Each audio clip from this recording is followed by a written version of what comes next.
Faba and Fambra Attention TV so the Anamika was second varsity Adaroma and I died timid summer so I was gonna memoir say ever some attention TV so Nina and say Aisha Huang as I say with me Ghana card is an asem edda apos Faba Temuno and then I better just say only Asantini Mema ana ete wona trese omaware e wa Ghana me say eno te say question na ye bi say ho ne say e say Aisha Huang no oye Ghana ni ana so nye Ghana ni fi say na enim say wutu kwan ko bi man so na wutimi ni broni bi onu fi ho ko ware dia na ne portin bia obenya green card na trese wo so akoye citizen ente na question na ene ye bi say ho ne say Aisha Huang e say oye Ghana ni wutimi Ghana card ana so nye Ghana ni ana se court ba time no obebu no for anase obebu ni bem e mo nkyire mu yie ye nuanom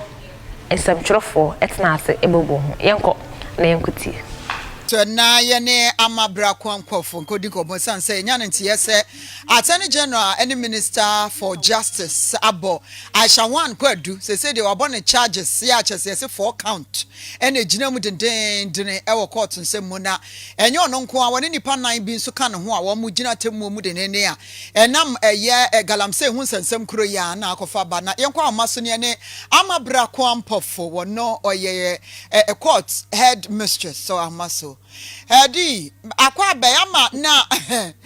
ama uko court say count no ne say boye mu se de court etena se call ye no na ye ne ahwefo ne etifo nti so wa me da say na Aisha Huang won sense me no say eyaje entre hapa we different from the what circuit court na obi anim say adwara ye de Aisha Huang any enipa miensa e ka ne ho ebepie mu e wo court no we niema different ana afofo ya ewom a misi Ghana fo nyina so ene say we enura anwumre be no miensa ko no 9 pm ena Attorney General and Minister for Justice Godfrey Yeboatame any Director of Public Prosecutions DPP Yvonne Asakra Obobisa initiative process any train Aisha Huang ase any copy mu e wo High Court Nissan support e wo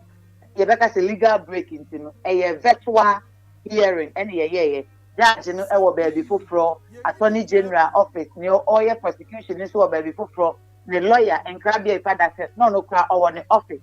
and na ensem trofo a meka se ba ku mienu bi na ya we no ye di me kan center ekopie mu e wo court wo na kwadu a ye de abo Aisha Huang no e mako 9 ono nko a kwadu 9 ne wo circuit court ne de mienu eno oni nipa miensa na eche na we 9 kwadu 9 ye bon ye di kan ene se otu efom agudi a oni tumikrata ewo be potentin eno ewo amante central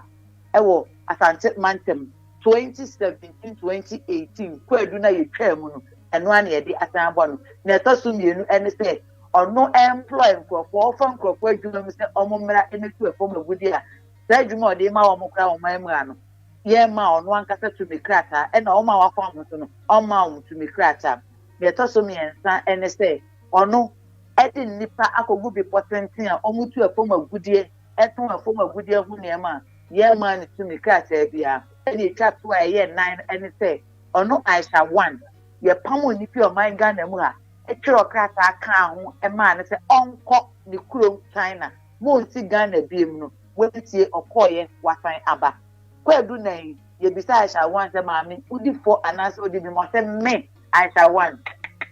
nenye sada kwadu amodi atumi sunyina no kwabia enim na prosecution no ekenka am fact no se wa omu chemu ekire court no se 2017 me busumi mu e na omu chi emrante 9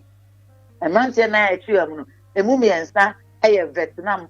emu miensa China for emu baako Vietnam ni de hie na bra ya choma e bi so omu se mo passport wo hefa wan na de mo ba o man Ghana mu an omu che se Aisha Huang ena edi wo mo bedu o magam no no do ba pa onya dudu ya no ajo passport 317 aposi photo mo sa friend say Aisha Huang emfa passport no emra ebro di bedu yo say nipa mienu pe ede ene wo ne nchem eno etre o mo say yamfa baba wa no kram krofo efi amanone edo mo ba emo betu gala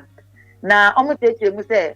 Attorney General estati say ya prosecutor Huang no enu ba bi ena o mo ka so man ka so ma file no le prosecute asem ye twaso ɛyɛ 18 December 2018 18 December 2018 da korona ɛna Aisha Huang ye revoking the license dana ɛna yɛyɛ ne ho nkrata ɛna yɛde ne si ɔman Ghana mu a ɔtena flight mu ɛyɛ Ethiopian Airlines mu na ɔtena si yɛmfa ne nkodu Ethiopia Addis Ababa na wɔnto aso ɛnkɔ Janju ɛyɛ China okodu ya no san na chi ɛbae nanso ne lawyer enkrabia father sɛ ɛsrɛ court sɛ yɛma ne bill ɛsan sɛ Aisha Huang waware Ghana ni de hye ɛwɔ Ghana ha Aisha Huang ne kunu yɛ friend ne Prince wɔse ɔyɛ abranteɛ a ɔyɛ Ghana ni de hye ne maame ne papa nyinaa yɛ Ghana ni de hye nti ne yɛ yi de Aisha Huang kwa ɛna yɛ sign ani nanso prosecution no refuse bill ne ka sɛ daabi Aisha Huang yɛma ne bill pɛ ɔbɛsan adwane ɛnam saa yɛ so ɛma sɛ wɔtɛmuafo ba wɔtena adwam ɛyɛ ma Lydia ɔtɛmafo ɛka sɛ daabi wotie fact a yɛkan fa Aisha Huang ho na Aisha Huang yɛma ne bill a ɔyɛ flight risk obetumi adwane ɔte two ɔyɛ foreigner yɛnhyɛ da nim na nchi bebree yɛbɛfi akwakɔ bi China sɛ yɛkɔ akɔhwehwɛ no no ahwɛ ne agu no enti wɔaremande Aisha Huang to prison custody ɔte Aisha Huang ɛbɛtena prison wa kɔsi sɛ yɛbɛka asɛm ne nyinaa wie ɔse she should be remanded to the final determination of the case ɛnyɛ saa nso na circuit court deɛ they are remanded to police custody nti sɛ wa obisa ya ɛnura anwummere bɛn nɔ mmiɛnsa bɛn nɔ ɔnan mu hɔ ɛne yɛsan kye Aisha Huang ɛde ne kopie mu ɛwɔ high court a ɛno ɛyɛ 2017 cases dada na yɛgya ato wɔ no ne yɛn file nɔle protocol no ɛno na yɛsɛ attorney general akɔkɔ deɛ ma ɔsan ɛyi 102.9 ɛsɛ foforo yi abɛ ikura deɛ no deɛ no da nkyɛn yɛ no yɛnka ho asɛm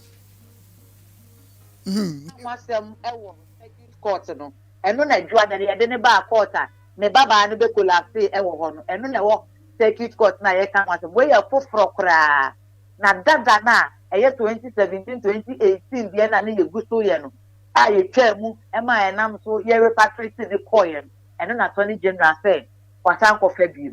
wakɔfa ɛsa ba bedi yo ama moni adwuma kɔso adi akyire na de ebesie bia no am yaso ate wate moni adwuma pa abusiafo yɛnsa ntwere ni ama bra kwampofo court gye kwen na ogina hɔ ɛna ate sa Aisha Huang nsɛnsɛm no ba bia sesi attorney general abɔ no kwadu akɔduro no wabɔ ho amane adi akyere yɛn no na yegusu apem so Aisha Huang nsɛm no de ayɛkagye binti da bia yɛka ebi bɛka ne yɛka ne kyere ebi bɛka ne yɛka ne kyere a yegusu a yɛka ne sɛ ya na yɛbɛkɔ ahoma no so ne adi nkomo sanse asam no ba ye no ya tese ne lawyer enso ede nsem ba ko mienu bi ato edwa ye hwese ensa ebeka ye lawyer enkrabie fadate captain retired wa homa no so won na ye Aisha Huang ne lawyer ne ebisa ne nsem ba ko mienu miensem bi na afei asam no de ye wo court nti ye mpese ye begye free court nsem ana court onimu aka na emom nsem ba ko mienu miensem bi a ye hia se wotin akire de ma ye no na afei wono so aba captain retired aba yi ahoma no so lawyer Angel Kasia Sunie yemo akwa Angel TV ni Angel FM so na enti yenya report se attorney general ebo Aisha Huang kwadu account na kwaye enan ama obo wie ye kra no usre se nkebe ya ye ma ne beli na wonko na wonwane ehun nsensem ebobo ba ye utie account na wo mode ebo no a na se ehun yase ye de ne be hye kukumu saa wo se ye ma ne kofie ma ne bill nyesa aha ana me de Aisha Huang nsensem ni na ebesi makra